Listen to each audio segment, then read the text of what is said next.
In this video, I will talk about the 5 time-tested books that have helped countless entrepreneurs make millions of dollars and escape the rat race and help get the mindset and skills they need to be successful. Make sure you guys watch to the end of the video so I can give you guys the #1 book which provides a roadmap on how to actually make your first $1 million. There's a saying, the more you learn, the more you earn, and knowledge is power. Well, knowledge is only power if you use it correctly. Just like the movie Spider-Man, with great power comes great responsibility. It's virtually impossible for you as a single human being to only learn through your own thoughts and have all the knowledge in the world, considering there are thousands of things out there to learn and so much to figure out. Also, as much as we love to be mentored by the greatest entrepreneurs like Warren Buffett, Elon Musk, Jeff Bezos, and some of the best minds such as Napoleon Hill, Robert Greene, most of us can't get direct access to them. So the next best thing is to read their books, autobiographies, to learn about their mindsets, habits, frameworks, and thought processes which allow them to have the success they did. Does it guarantee success? No, but even if you were to internalize even 10% of what they say and make it part of your own identity, it would compound over a period of time, ultimately get you closer to being successful versus if you didn't spend any time reading at all. Also, it has been scientifically proven that reading increases your brain activity, which in turn helps expand your vocabulary, relieve stress, improves your communication and emotional intelligence. Most importantly, it helps you get access to high-level people because they can easily see within the first couple minutes of talking to you and the topics you talk about what kind of value that you can bring. So guys, let's get down to it. Book number 5 on the list is The Definitive Art of Body Language by Barbara and Alan Pease. The book will completely blow your mind because it was written by 2 ex-CIA agents who were in the agency for over 20 years, where they interviewed and interrogated people for a living. Imagine that. There's a saying that 70% of communication is non-verbal. Your non-verbal communication says more about you than what you say verbally. When you walk into a room, most of the people have already judged you and formed an opinion about you before you even say one word. There's an art and science behind human body language. All human beings are biologically wired to act a certain way, and you can't do much about it. The book will give you a superpower by making you more aware of how to read other people's body language, from the hand gestures, leg movements, eye tracking. When combined together, you can get some really good signals and insights about what the other person is saying without them actually saying something verbally. The time I was reading this book, I used to travel a lot and be constantly at the airport and flying out to different cities and countries all by myself. After reading this book, I started to just watch and observe nonverbal interactions between people because of my newly developed sense of what people were actually feeling. A couple of takeaways from this book are how to use your own body language to come across as a more charismatic, powerful, influential person. Number 2, and how to increase your awareness with your spouse, partner, friends, or anybody by being able to read nonverbal cues and signals and to communicate more effectively to get the responses and reactions you're looking for. Book number 4 on the list is The 4-Hour Workweek by Tim Ferriss. This one is one of the first few books that I read in my entrepreneurial career when I was about 20 years old, and it completely changed the way I view things. I was so focused on working hard at school and a job, I was trading my time in for money. The title of the book instantly grabbed my attention. When I first saw it, I was like, what is the 4-hour work week? Because the concept of working 4 hours a week didn't make sense to me. How's that possible? Aren't we supposed to work 40 hours a week and slave our time away for money? Well, it piqued my interest and got me curious enough to buy the book. The book introduced dozens of new concepts, and one of those concepts was detaching your income from the time you put in. I learned about the concept of creating value within the time you put in, so you can decide if you want to get paid $5, $50, $500, $5,000, or $50,000 for that same 1-hour unit of time. You just have to find a way to provide that much worth of value within that hour, and people will actually pay for it. You'll be surprised. It's just the lower side of that wage, the value you provide isn't going to be much because it's a commoditized skill anybody can do, and it's easy to find, and that's why people pay less for it. So what do? You have to spend time leveling up your skill set so you can move up the spectrum and gain more specialized knowledge that the masses can't do. And the more specialized and rare skill is in the market, the more people will be willing to pay for it, especially if it's a big pain point they can't solve themselves. Why does a heart surgeon get paid more than, let's say, a nurse? Because he is more specialized than the nurse. why does the CEO of a company get paid more than an employee? Because his one or two decisions that he makes can have a powerful impact, bottom line impact to the company, versus the employee who is hard to do a couple of repetitive tasks that they can hire other people to do. It's all about the value you provide with the time you put in. Level up your knowledge and skills so you can level up your bank account. The second concept this book opened my mind up about was the power of outsourcing.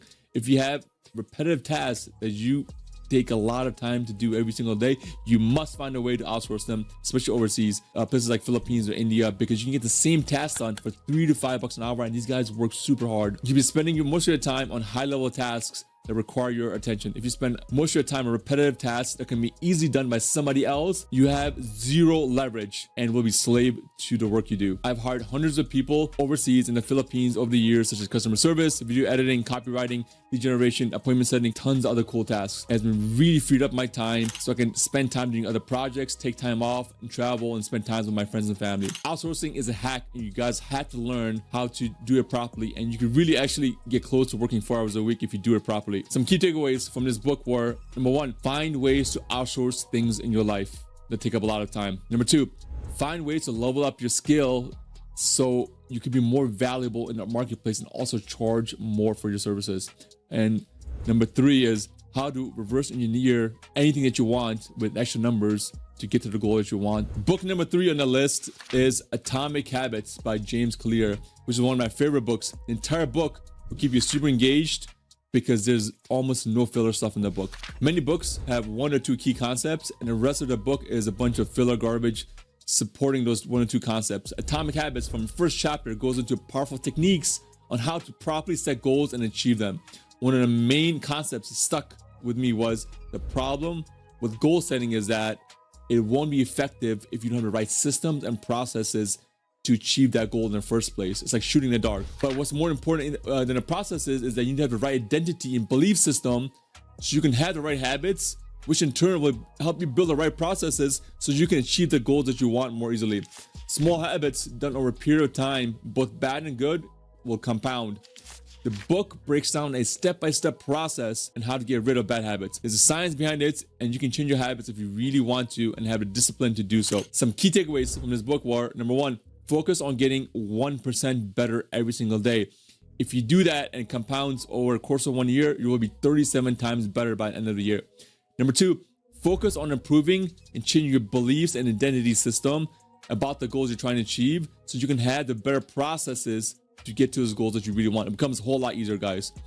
And number three is try something called habit stacking, which is developing new positive habits by associating those new habits with good existing habits so you can make them part of your daily routines, and then it's easier to grab onto new habits. So guys, book number 2 on the list is Tools of Titans by Tim Ferriss. Another Tim Ferriss book, guys. I love Tim Ferriss, amazing entrepreneur. Tools of Titans is a summary of interviews over 200 of the world's most successful people in various industries. It also takes the best tactics, routines, habits from each of these 200 plus entrepreneurs and puts them in this book.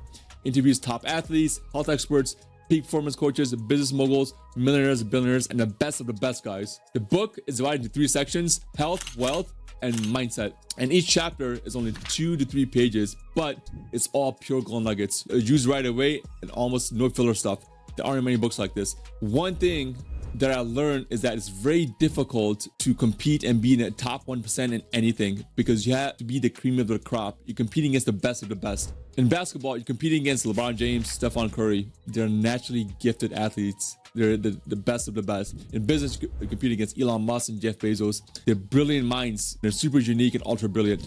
In college, you're competing against people who had access to private schools, maybe had access to top-tier education at a super early age. Maybe they had rich parents or family members who were maybe very well connected. In any industry, there are people in the top 1%, and it's very difficult to compete against them. A better strategy is to take 2 to 3 skills and become the top 20 to 30% in those skills and stack those skills on top of each other. So now you become super unique and rare that not many people will compete with you. And this is very, very doable, guys. One of my favorite quotes in the book is that life can be much broader once you discover one simple fact, and that is everything around you that you call life was made up of people no smarter than you and I. And you can change it, you can influence it, and you can build your own things that other people can use. Once you learn and internalize that, you will never ever be the same again. There are hundreds and hundreds of gold nuggets, guys, in this book. And if you apply even 1% of it, you'll see your life drastically change. Some key takeaways from this book were, number one, the power of morning routines.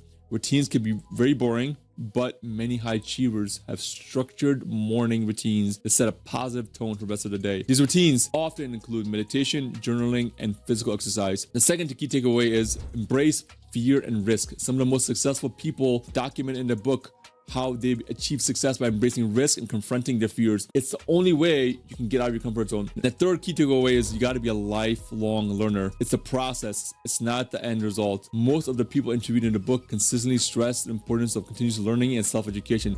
Reading and skill acquisition from failures are recurring themes in this book, guys. All right, guys, are you ready for the number one book on the list? The number one book on the list was actually not one book. It was a trilogy of 3 books put together. It's the .com Secrets trilogy books by Russell and Brunson, which are the ultimate marketing books you will ever need to start, grow, and scale a business. These marketing playbooks are full of so much gold that's impossible to absorb everything the first time you read them. You will need to come back to the books over and over and pick up what you need. These books are written by one of the best marketers in the world, and he's one of the co-founders of ClickFunnels platform, which is valued at over $1 billion, by the way. The first book in the trilogy is called .com Secrets, which is a foundation that will teach you how to build something called an offer, which is a value proposition to the marketplace. Maybe you have a course, coaching program, e-commerce product, SaaS company, or just maybe you need to generate leads for your business. You can do all those plus more on ClickFunnels. There's a proven system behind this, guys, and it works if done right. If you're trying to build any type of company with a properly set up funnel offer, you can take a completely cold prospect, warm them up, and turn them into a hot lead that will want to buy your stuff. There is a proven system and methodology behind this and works if done right. If you're trying to build any type of company, what do you need? You need customers, because without customers, you don't have a business. You can build the best lemonade stand in the desert, but if nobody knows about it, then the business and offer is completely worthless. Once you have something that you want to sell and want to learn how to get customers, you need to read the next book in the trilogy, which is called Traffic Secrets. So you can learn how to drive traffic dozens of ways, both organically or through paid advertising, so you can put your offer in front of as many people so they can see it and potentially buy it. If the offer is good, the right people raise their hands, say yes, and buy it. Otherwise, you will know that you need to fix your offer because audience isn't resonating with it. Once you have your offer and traffic coming in and you need to take your business to the next level and you scale it, you need to read Expert Secrets, which is the third book in the trilogy, and it will help take your offer and funnel and it will superpower it and put it on steroids. You can use the strategies in this book to take your business to 7, 8, and even 9 figures or above. The strategies in these books are evergreen, and they worked 10 years ago, they work now, and they will still work a decade from now. So guys, some key takeaways from this book were how to build a sales funnel, a customer acquisition machine. Explains how to use a sales funnel to take a cold prospect who knows nothing about you and your business and turn them into a hot lead that will want to buy your stuff. And number 2, how to build something called value ladders. Once you understand the concept of a value ladder, which is creating a series of products or services offered at different price points from low to high, this approach can completely maximize how much money you can make from each customer. So guys, comment below the video, which book have you guys already read and which one do you plan on reading? Thank you for watching this video. Please like, share, and comment on my video and subscribe to my channel so I can create more motivational and value-packed content like this to help you guys level up your mindset and bank account. My goal is to help you guys become better versions of yourselves so you guys can achieve the success that you truly deserve.